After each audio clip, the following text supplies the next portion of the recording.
Bom, vamos começar. Nosso tema de hoje é a saúde, então a saúde do profissional nos negócios. Nossa convidada Ana Monteiro. Ana Monteiro vai falar sobre hipnose clínica, a ciência ou charlatanismo. O que é hipnose clínica? Qual a sua base científica? Como ela pode ajudar as pessoas a se recuperarem de processos de adoecimento físico e emocional? Mitos e verdades. Aceitação de sua prática pelos diversos conselhos de saúde, como o de medicina, odontologia, enfermagem, psicologia, dentre outros. Apresentando a Ana, ela é filha do seu Arthur e da dona Nena, responsável materna direta por 2 sopros divinos. Formada em administração de empresas, direito, com 2 especializações em direito tributário e também em hipnose clínica, com diversas bases terapêuticas.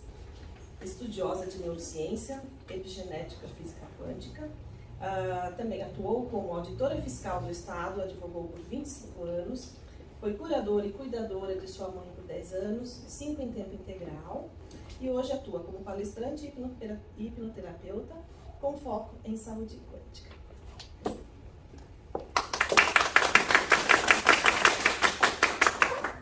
Responsabilidade, né? Bom dia a todos. É uma honra para mim estar aqui com várias coordenadoras, né? Muitos dessa área, né, da saúde. Eu vou falar aqui em 40 minutos, não dá para aprofundar, não dá muito, mas a gente vai falar um pouquinho sobre a hipnose clínica. Bom, a Erika já falou isso aí, né? Faltou só dizer que eu sou apaixonada por natureza e ciclocultura. Adoro pedalar. Então, vamos começar a entender e saber um pouquinho sobre o que é hipnose clínica. Né? Como a hipnose clínica pode ajudar na saúde e nos negócios. O que é hipnose clínica? Né? A hipnose clínica é a hipnose. Hipnose, ela é uma ferramenta, assim como várias outras ferramentas que tem no mercado que pode ajudar as pessoas de diversas formas. A hipnose ela exige forte concentração e imaginação. A hipnose ela trabalha com ondas cerebrais. A intenção da hipnose, da ferramenta da hipnose, é levar as pessoas a uma vibração frequencial mais calma, mais baixa, né? As ondas cerebrais ficarem mais tranquilas, para que seja possível a gente acessar informações que estão no subconsciente. E então tratar questões que surgem de informações registradas no subconsciente. Base científica, né? Botei lá, charlatanismo ou ciência. Muitas pessoas ainda hoje, né, acham, têm a impressão de que a hipnose ela é uma brincadeira. E isso vem muito da hipnose de palco, né? Porque realmente na hipnose de palco ela é uma brincadeira. Usa-se, inclusive, algumas coisas que não são exatamente uma questão hipnótica para levar o público a pensar que é, né? E eu posso dar um exemplo para vocês agora. Vocês estenderem a mão, as 2 mãos para frente, vamos fazer essa brincadeira? E aí vocês cruzam os dedos assim, ó, e estica. Deixa bastante esticado. Deixa bastante esticado. Olha bem para mim aqui. Mas estica o braço, tem que esticar bem o braço, tá? E deixa esticado. Fecha um pouquinho só os olhos de vocês e imaginem que eu estou passando uma cola na mão de vocês, em cada dedinho, e vai ficando cada vez mais difícil, cada vez mais solado, cada vez mais difícil de afastar e de soltar essa mão. Imagine isso. Realmente imaginem que está sendo colada e que está ficando cada vez mais colada e mais difícil de soltar. Braço bem esticado, continue. Pode abrir os olhos, tentem agora soltar a mão, tentem soltar. Fica mais difícil de soltar? Fica. Para quem é mais racional como ela, não aceita muito. E eu sei que você é mais racional pelo estilo do seu corpo. Vou falar disso mais na frente. O que eu fiz aqui, na verdade, não é uma hipnose de verdade. Quando a gente faz esse movimento com as mãos, a gente está prendendo a circulação. Os dedos, eles ampliam, né, dilatam um pouco, ficam um pouco mais grossinhos e realmente fica mais difícil de soltar, mas não porque você está hipnotizado. Mas algumas pessoas que já têm uma suscetibilidade maior de aceitar uma hipnose, ela acaba acreditando naquilo. Mas isso é só um efeito fisiológico. Isso é hipnose de palco. E tem várias outras brincadeiras que são feitas em hipnose de palco. Né? A hipnose clínica, ela é outra coisa. Ela é, na verdade, uma forma de tratamento onde nós usamos a hipnose. Isso foi uma brincadeira bem rápida. Na hipnose, a gente leva o paciente ou o cliente a realmente baixar as ondas cerebrais. E aí a gente leva o cliente a uma frequência vibracional bem mais tranquilo, próximo do que a gente experiencia quando a gente está, sabe aquele momento antes de dormir? Que a gente já está sonolento, mas não está dormindo, a gente ainda está escutando o movimento, para quem é casado já está ouvindo o marido no quarto, mas parece que você já não tem mais forças para se movimentar. Todo mundo já sentiu isso, né? Ou de manhã cedo, quando a gente acorda, mas não acorda ainda, né? Aquela coisa assim, né? Esse é um estado mental, de frequência mental, próprio de quando a gente coloca a pessoa em hipnose para tratamento. Nessas frequências mais baixas, a nossa mente ela fica mais suscetível a aceitar, a entrar em contato com o que está lá no subconsciente. E por que isso é importante? Né? Vou falar primeiro da física quântica, que é a base de tudo. A física, ela passou nos últimos séculos, desde o início do século passado para cá, houve uma revolução na física. Antes, a gente tinha o paradigma da física clássica, que era a matéria. Se achava que a menor unidade de matéria era o átomo. E aí os pesquisadores começaram a perceber, com vários experimentos, que o átomo não era a menor unidade de matéria que existe. E aí descobriram os elétrons, depois os prótons, os nêutrons, o núcleo, né, do átomo, e isso continuou a pesquisar. Cada vez que eles achavam que era a menor matéria, descobriram mais uma, depois vieram os quarks. E, gente, isso já é nível de energia. Nós somos energia. Se a gente pegar a gente mesmo e começar a dividir, nós somos feitos de sistemas. Cada sistema tem seus órgãos, cada órgão as suas células. Cada célula tem um sistema próprio, né? Cada célula tem um detalhezinho nela que se assemelha a nós. Então, ela tem uma organela, tem um sistema digestivo, cada célula.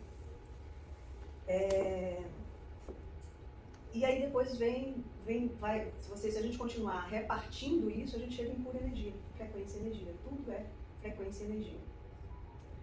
Isso já está provado, isso já tem um pouco mais de 100 anos, e cada vez a física avança mais nessas informações, nessa ciência. E a gente acredita nisso, ou talvez nem pense nisso, mas sabe que funciona porque a gente usa celular. Como vocês acham que chega a informação no celular? Com um clique, você vê a pessoa que está do outro lado do mundo. Isso é informação, isso é frequência vibracional, mesma coisa do rádio. Né? Então, isso também acontece com a gente. E aí, já entrando um pouco na neurociência,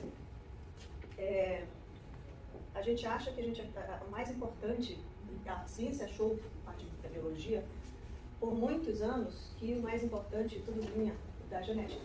Né? Então, tudo era, até um pouco mais de meio século, tudo era a genética. A nossa carga genética era o que importava. E aí, um professor, biólogo, pesquisador chamado Bruce Lipton, que foi o precursor da epigenética, que é um novo ramo da biologia, ele descobriu, né, que, na verdade, o que mais importa, é claro que tem a informação genética, a cor do cabelo, a cor da pele, muita coisa genética, porém, ela não é determinante como a gente achava.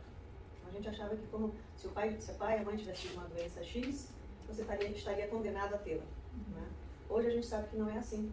Por mais que a gente tenha uma predisposição genética, o meio ambiente é mais importante e pode despertar aquilo ou não, ou fazer o oposto.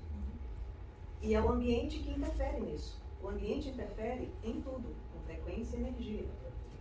Quando, eu não sei se vocês sabem, mas a energia que o homem e a mulher estão há 2 semanas de copular para gerar uma criança, aquela energia que essas pessoas estão, né, com ela, essa energia já vai entrar na confecção da matéria. Energia faz matéria, tá? Lembra, a gente veio da energia, a gente precisa dividir tudo para chegar lá na frequência energia. Então, se a gente vier de lá para cá, é a energia que faz acontecer e gerar matéria. Aliás, alguém já ouviu falar do experimento da dupla fenda da física quântica? Nesse experimento, ficou claro e comprovado que o observador interfere no resultado. Para quem nunca ouviu falar, o experimento da dupla fenda foi um experimento da física quântica, que tem o gato de Schrödinger também, enfim, mas era assim, eles colocaram um anteparo de metal por onde passaria matéria, átomo já é matéria. Depois desse anteparo, uma outra placa de metal. Quando eles bombardeavam átomos por essa fenda, por 2 fendas, na outra placa de metal apareciam 2 listas, né, por onde as partículas tinham passado. E depois eles jogaram ondas. E aí eles viram que tinha um outro efeito. Mas, quando eles observavam, quando eles achavam que era uma coisa que eles observavam, eles começaram a perceber que o fato deles observarem mudava o resultado. E isso foi assim, uma coisa que mudou completamente a visão de mundo. Porque nós interferimos no nosso futuro. Então, aquela visão de que tudo é determinado, né, já destino pré-determinado, não. Nós fazemos acontecer. É o que a gente faz hoje que vai interferir amanhã. Não é uma coisa que já está lá pronta e a gente vai chegar lá. Não existe um caminho pré-determinado. O que existe é você fazer o agora. Se eu hoje começar a... Eu, por exemplo, né, eu advogava, passei 25 anos de advogado. Eu podia ter continuado nessa atividade. Eu mudei totalmente depois da experiência de cuidar da minha mãe por 10 anos. Hoje eu vejo que já foi uma transição de carreira. Depois eu não quis mais. Eu mudei esse destino. Eu poderia ter continuado a ser advogada. Então, é o que a gente faz e como a gente observa. E como a gente observa está interligado com como a gente sente, como a gente percebe as emoções. Então, voltando para a gestação, por toda a gestação e até os 7 anos de idade, a nossa mente, ela está, imagina uma taça aberta, uma taça. Não tem crivo. Nessa fase da nossa vida, as ondas vibracionais do nosso cérebro estão numa faixa que admite tudo como verdade. A gente não tem, a mente crítica ainda não está formada. Então, imagina a criança que passa a infância inteira ouvindo que ela é burra, que ela não vai dar para nada, que ela é uma tola, feia. Isso entra no subconsciente, no cérebro, de uma forma absoluta. Verdade. Aquilo é verdade. E o nosso subconsciente, gente, é 95% do funcionamento da gente é subconsciente. Pelo menos 95%. Só 5% é consciência. O nosso trabalho, o meu trabalho como terapeuta, é ampliar um pouco esse nível de consciência. O meu e de quem quiser. Porque a gente só pode fazer por quem quer. E olha só que louco. Esses 95% de subconsciente, ele é automático, ele roda no automático. Assim como o nosso coração não para de bater desde que começou. O nosso cérebro, ele faz parte do organismo. Ele também funciona no automático. E ele funciona no automático com todos aqueles programas, informações, que foram baixadas. A gente não baixa programa no celular. Nosso cérebro funciona, imagina como um computador, hardware, e todos os programas que foram baixados na primeira infância, até 6, 7 anos, funcionam no automático a vida inteira. São formados caminhos neuronais. Quando a gente nasce com o sistema nervoso, imagine que são fios elétricos que perpassam por toda a casa. O fio ele tem o cobre e tem a capinha, né? Aquela capinha é que protege, que faz com que a energia não se dissipe até chegar no ponto onde a gente quer a energia. No nosso sistema nervoso, eu estou falando da neurociência, aliás, eu estou falando de tudo junto, né, gente? Ele também funciona assim, a gente nasce com essa fiação toda desencapada, o nosso sistema nervoso nasce como fios desencapados. E a mielinização, que é o encapamento desses fios elétricos, é uma bainha de gordura que vai encapando esses fios. Só que ele vai encapando os fios de acordo com as conexões que nós vamos usando. Então, se essa criança, nós nascemos com uma possibilidade absurda de conexões neuronais. Mas elas vão se fortalecendo, umas vão se fortalecendo e milhares vão sendo dispensadas, porque senão a gente não conseguiria fazer nada, de loucura, um milhão de possibilidades. Isso a gente chama na ciência de poda neuronal. Então, e por que umas? Como que acontece? Como é que acontece essa escolha de caminhos que são encapados, que são, né, são abertas, essas avenidas neuronais, e outras são descartadas? Meio ambiente. Bingo! Quem falou? É o meio ambiente. Bruce Lipton falou assim, é o meio ambiente sua besta, quando ele estava falando com outras pessoas, não? Porque ele fez essa experiência e isso é epigenética. Por muito tempo, os cientistas estudavam, jogavam fora, pegavam o núcleo da célula para estudar e jogavam fora o resto.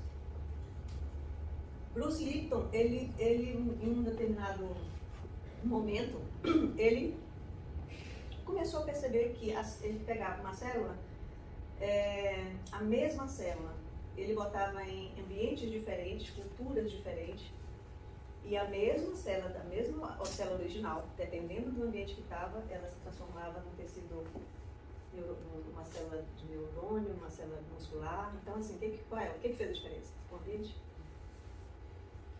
E no desenvolvimento da criança, naqueles caminhos neuronais, o que faz a diferença é o ambiente.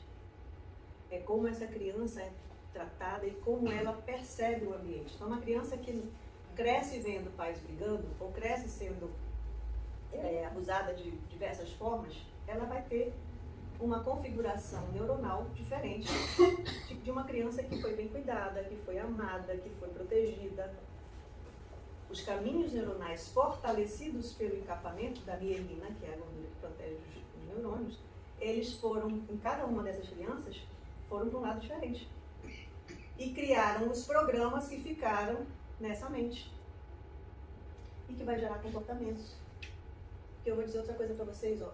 Esse subconsciente, sabe aquela imagem do iceberg? Que tem a linha do mar, né? Da água, aí tem uma pontinha para cima, aquele imensidão para baixo. Essa imensidão para baixo é o nosso subconsciente. Tem literatura que fala divide subconsciente e inconsciente, fazendo uma analogia com o cérebro trino. A gente tem o cérebro reptiliano, que é o mais antigo, o límbico, que é o emocional, e o pré-frontal, que é o mais recente e está ligado com a nossa racionalidade. Mas, tudo que está da linha d'água para baixo, que é o subconsciente, é isso que gira no automático, no nosso modo de ser, de falar, de sentir. A linha é como se fosse um tampão assim naquela taça. Lembra da taça até os 7 anos? Aí fecha com o senso crítico, a gente começa a pensar, começa a raciocinar, mas qual é a base do que já está lá no fundo? Né? Então a gente começa a criar, a pensar sozinho, a ter umas conclusões por nós mesmos, mas com a base que foi colocada.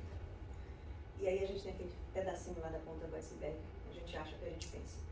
A gente, na verdade, racionaliza as emoções. Esse programa que é automático do nosso cérebro, que é 95%, ele trabalha, imagina, olha a diferença, 95% trabalhando numa velocidade de como se fossem 40 milhões de bits por segundo. E os 5% da racionalidade, da razão, da consciência, trabalhando a 40 bits por segundo. É desleal, né? Então, qual a importância da hipnose? Com a hipnose, a gente tem a possibilidade de visitar esse subconsciente, essas emoções, esses registros que estão lá embaixo do nosso senso crítico. A gente abre uma janelinha. Quando as ondas cerebrais elas diminuem a sua frequência, a gente consegue abrir uma janela para esse subconsciente. E aí a gente consegue acessar coisas que a gente às vezes nem lembrava. Até porque abaixo de 5 anos a gente lembra de muito pouca coisa e isso é normal. É normal porque nosso cérebro ele vai se organizando na primeira infância. Até próximo de 5 anos, a gente só vai lembrar mesmo, assim, naturalmente, se tivesse acontecido algo assim muito, muito, muito forte emocionalmente. Senão a gente não lembra. Porque as conexões não estavam... é como mestre de obras, de cerimônias. Nosso cérebro tem uma partezinha que funciona associando as memórias. Se eu falar hoje para vocês picanha, desculpa, vocês vão associar. O cérebro já faz a associação da forma, da cor, do gosto. Talvez alguém possa até ter tido aquele. Lembrar do sabor e tem aquele negocinho que a gente tem. Peraí, esse negócio tá caindo.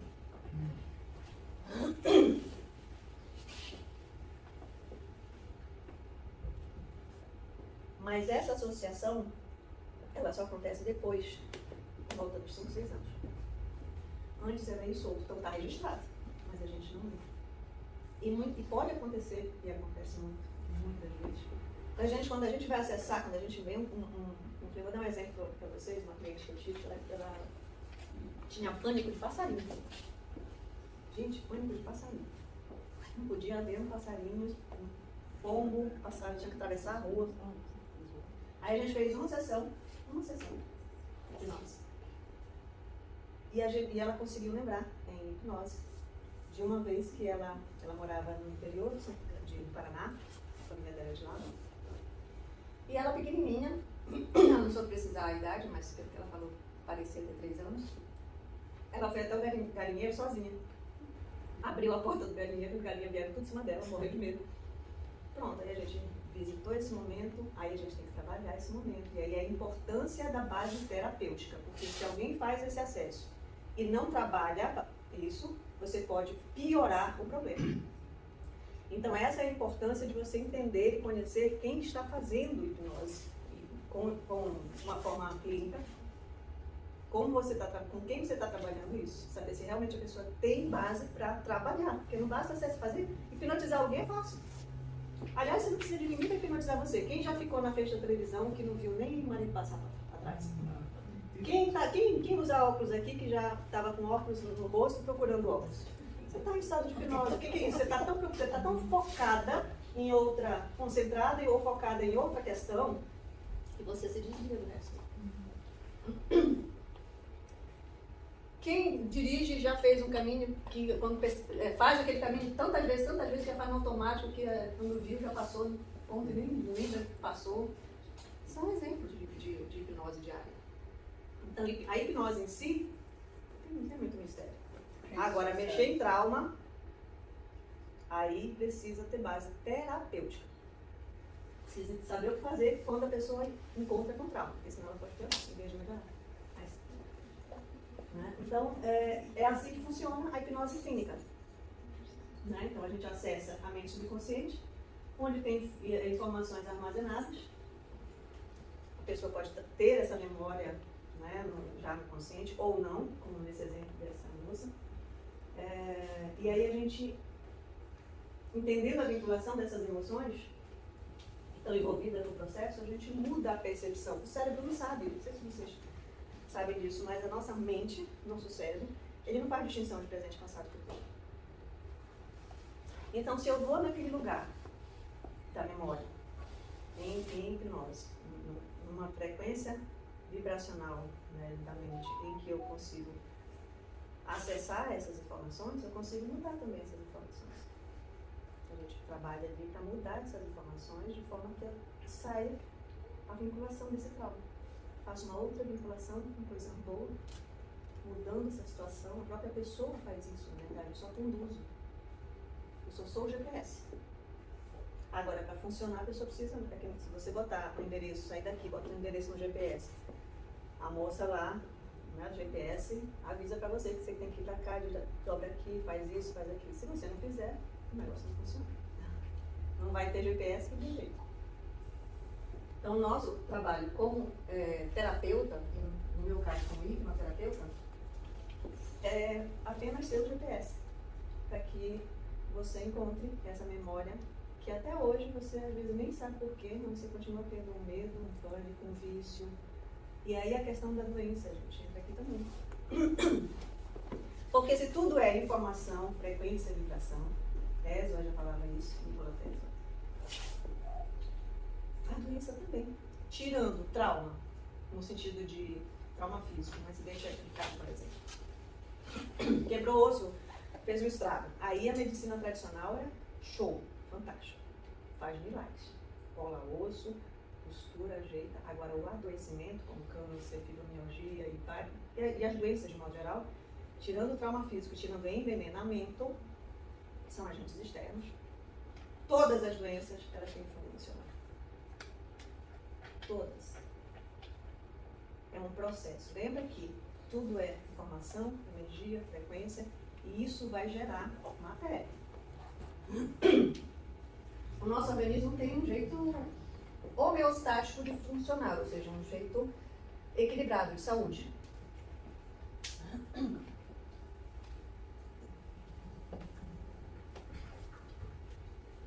Esse jeito, ele é alterado de acordo com a sua percepção do meio ambiente. A informação é o princípio de tudo. Nós já temos hoje, na ciência, tem a física quântica, que é super recente. Um século para uma ciência é muito pouco tempo. Mas nós já temos uma coisa mais para frente, que é a física quântica informacional, que é um avanço já de tudo isso que a gente está falando. Tudo é informação. Tudo é frequência.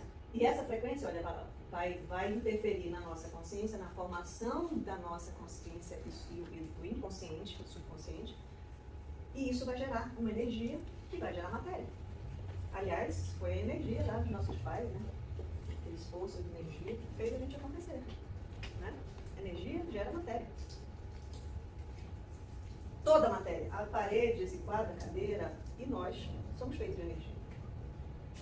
E se você tem um impacto emocional, esse corpo físico, ele tem um funcionamento. Ele tem toda uma bioquímica funcionando. Quando a gente sofre um impacto emocional muito forte, já não estou mais falando de trauma físico, mas de trauma emocional, aquele impacto emocional, ele causa efeito no funcionamento biológico do nosso corpo. Desajusta, muda a frequência.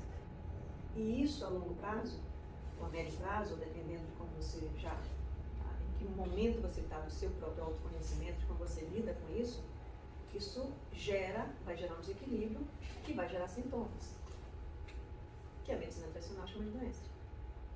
Aí a medicina tradicional trata a doença, aí tira um pedaço de você, dá um remédio para tirar a dor, isso é cuidar da doença. Eu cuido da pessoa, eu cuido das emoções da pessoa, que eu chamo de raiz emocional. A base. Qual é a informação que está levando você a ter um problema de saúde? Ano passado eu fiz uma palestra na OAB, no Outubro Rosa, né? Câncer de mama.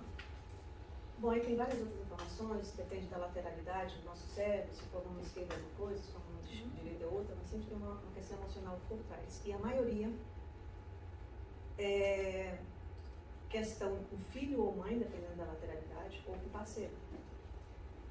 E assim, de uma forma bem geral, bem para vocês terem uma ideia, o nosso corpo, ele sofreu, a gente é fruto de uma evolução de milhões de anos. Cada parte nossa tem uma função biológica, tem uma razão de ser para funcionar. Né? Essa raiz, essa função biológica, ela está intimamente ligada com as emoções que a gente tem. Então, se o meu impacto emocional foi porque eu tive uma depressão muito forte com o meu filho, por exemplo, é muito provável que eu venha desenvolver um câncer de mama. Para que serve a mama? Ninho, amamentação, uma relação de filho muito grande. A função biológica do órgão está ligada com o trauma. Mas aí tem lado, se for... Tem, depende, aí é caso a caso, porque eu precisaria ver a lateralidade biológica, se você é destra ou canhota, na sua lateralidade cerebral. Isso influencia, pode ser um lado esquerdo ou direito. Geralmente, o lado esquerdo, na maior parte das pessoas, é o lado esquerdo está relacionado com o filho, com ascendência ou descendência, ou problema com mãe, ou problema com filho. E o lado direito com parceria. E aí, isso inclui não só o filho mesmo, pessoa, né? Filho. Mas pode ser um animal que você tenha como filho. Pode ser uma empresa que é o seu filho. Aí a gente entra numa coisa bem mais ampla. Por isso que é único, o tratamento é completamente individualizado. Porque aí eu entro na história da pessoa para entender toda essa relação. E aí quando eu acho... Quer fazer pergunta agora? Pode fazer, é isso? Ah, não, você está só me dizendo que eu já tenho que acabar, tá? Fez assim, eu vou perguntar. Ai, gente. Bom, então essa é a importância da hipnose clínica. Porque você pode tratar isso de diversas formas. Nós temos aqui, né, profissionais dessa área, a gente vai discutir mais sobre isso aqui. E tem vários caminhos, não é o único. Mas é um caminho muito interessante, porque ele abrevia. Porque como eu faço uma ponte direta com o subconsciente, muitas vezes uma questão que a gente passa anos em terapia convencional, né, falando, porque quando você, numa terapia convencional, você traz para o seu terapeuta o que você lembra e com a sua interpretação. O terapeuta pode chegar no subconsciente? Pode, se ele for um excelente terapeuta, ele vai chegar. Talvez leve bem mais tempo, mas é possível. Com certeza, né? São vários caminhos. Mas eu tenho paixão pela hipnose. Por quê? E por que eu saí do direito? Só para terminar. Por que eu saí, né, do direito? Que eu também gostava, para a hipnose. Bom, primeiro foi uma questão de família. Eu comecei a cuidar da minha mãe com a necessidade, ela não estava bem. Isso me fez estudar mais, né, para poder ajudá-la mais. Acabei me afastando da advocacia para ficar só com ela, e quando ela faleceu eu não tive mais vontade de voltar para a advocacia.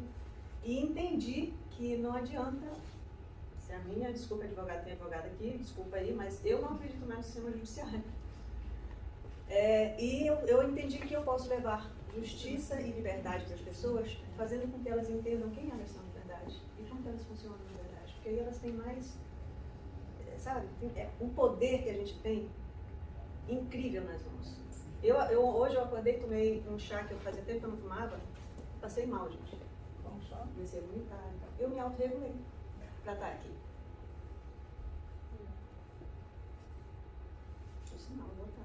E o que é isso? É o autoconhecimento, conhecer como funciona o meu organismo, saber como manipular minha mente para organizar. E tá?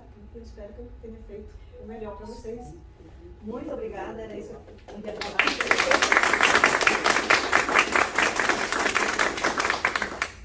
A sua realidade é o resultado das informações que foram assimiladas pela sua percepção como verdadeiras e válidas para a sua proteção e sobrevivência. E a nossa máquina biológica faz isso de modo a poupar o máximo de energia. Para alterar a sua realidade, é preciso alterar as informações introjetadas e instaladas no subconsciente. Só mais uma informação. Você já ouviu falar em zona de conforto, né? Sim. Zona de conforto, às vezes eu falo, sai da zona de conforto, aí as pessoas falam, que zona de conforto? Não, eu estou na maior M. Zona de conforto não é uma questão material, né? É assim, ó, o cérebro, ele faz de tudo para poupar energia. Se ele está acostumado, por exemplo, eu gosto dos exemplos bem ruins porque marca, né? Imagina uma mulher que apanha todo santo dia, do marido, ou todo final de semana quando chega bêbado, enfim. Ela já se acostumou com aquilo. Se ela está anos ali, ela não conseguiu sair, ela foi se adaptando àquilo. O cérebro dela não sabe o que é certo e o que é errado. Então, por favor, não falem para vocês mesmos que vocês são burras, que vocês são... Não fala isso, porque quando você fala, quando você pronuncia algo, o seu cérebro é o primeiro que ouve, dentro de você. Né? Já bota um tampão aqui, ó, você não escuta o externo, mas você escuta a sua voz, se o cérebro já se captou, ele não sabe se é certo ou errado. Eu sou burra, ele faz assim. Eu sou linda, ele faz assim. Para ele tá tudo certo. Ele roda o programa para aquilo. Então, a zona de conforto é a zona em que o cérebro está acostumado a funcionar. Pode ser a pior situação. Essa mulher que apanha todo dia, ela já sabe até virar o rosto para doer menos. É muito triste isso, mas é isso que acontece. E exige um esforço absurdo. Quantas vezes? Na segunda eu começo a dieta, na segunda eu vou para a academia. O cérebro está acostumado. Se você não forçar uma outra via, pensa numa avenida neuronal, está aberta. Ali ele está fácil de caminhar. Já está funcionando ali faz tempo. Para a gente abrir um outro caminho, asfaltar, quebrada, exige muito mais esforço. E o cérebro quer poupar esforço para sobrevivência. Então ele tenta a todo custo, mas você não é o seu cérebro, você não é o seu corpo, você não é nada disso, você é uma centelha divina e é você que tem que estar no comando. Então se determine e faça. Vai ser difícil no início, vai ser bem difícil, manter, mas vai valer a pena, porque você vai mudar uma avenida neuronal, você vai construir um outro caminho e depois você acostuma e aí vai. Aí quando acostumou, entrou de novo numa zona de conforto e aí fica tudo mais fácil. Terminei de novo.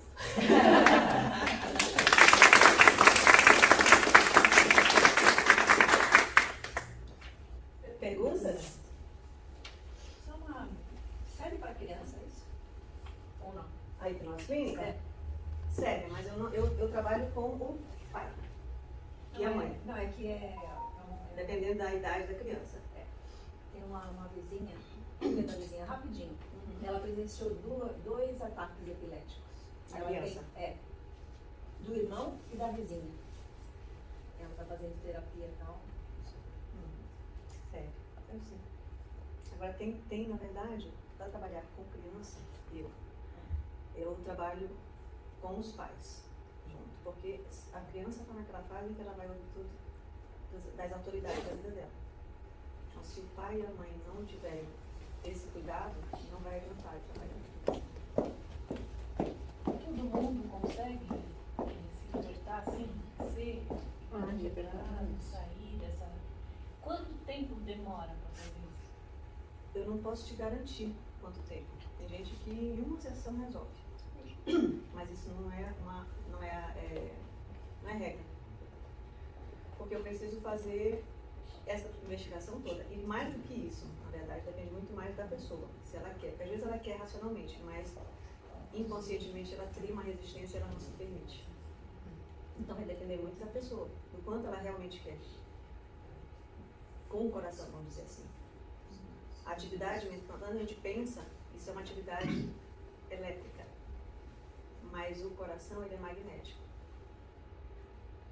Gente, se deixar, não para não. Como você estava falando, os 90% é subconsciente, né? Então a pessoa conscientemente ela quer, mas no inconsciente tem 90% para quebrar ali, né? E não sabe por quê. Eu quero tanto isso, por que eu não consigo? Aí a gente tem coisas que estão associadas à mente dela, o organismo dela está protegendo ela. Não, vou dar um exemplo. Vou dar um exemplo com doença.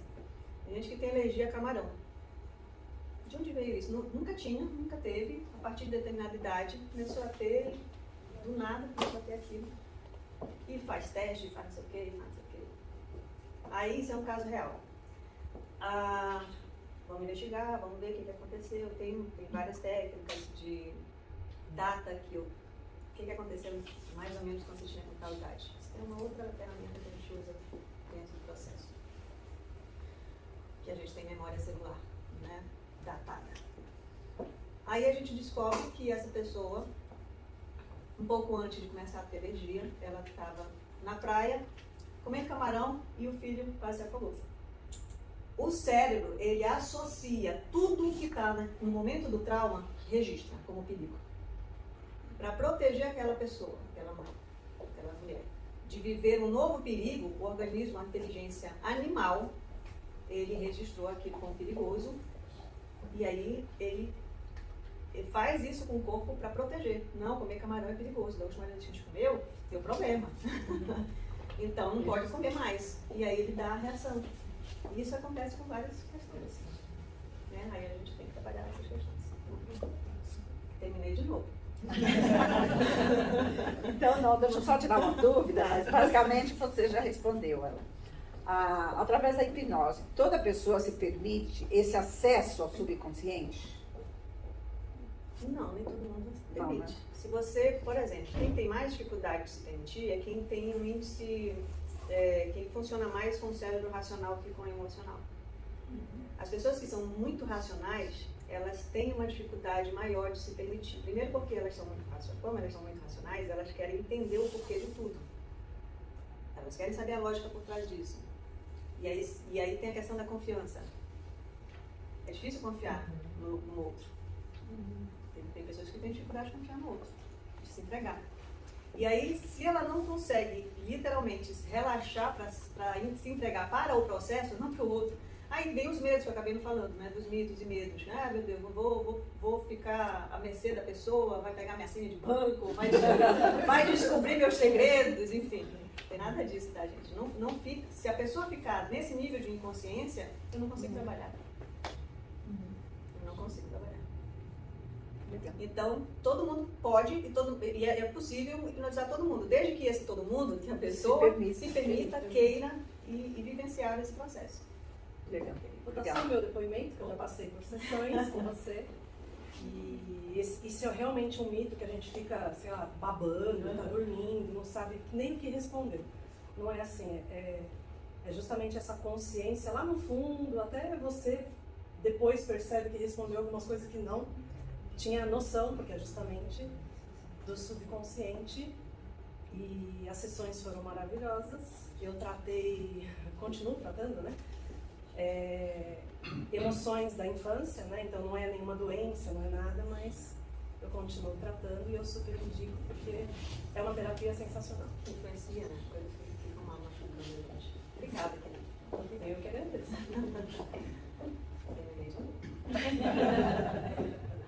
Mais alguma pergunta? Algum depoimento? Então, Ana, o que eu queria falar é o seguinte, que o que você falou da somatização, né? As pessoas devem receber essa parte assim, olha, você somatizou e você tem esse tipo de doença agora. Elas devem receber isso ou como uma machadada ou como uma chave para virar. Porque aquilo que você falou, que você desistiu do direito para ir para a ferramenta maior, que é o autoconhecimento. Porque quando a pessoa tem o autoconhecimento, ela fala, poxa, quer dizer que eu somatizei, né? Então isso que eu acho legal, se a pessoa entender que... Autoresponsabilidade. Exatamente. Eu achei muito legal isso que você falou. Mas muitas devem receber assim, tipo, como? Né? Essa questão de receber quando você não conhece o processo, às vezes a informação de que você está doente te mata mais do que a doença.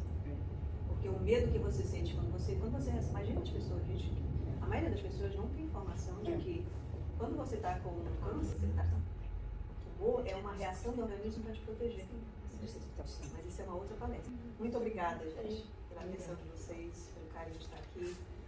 É uma honra para mim essa plateia. Obrigada.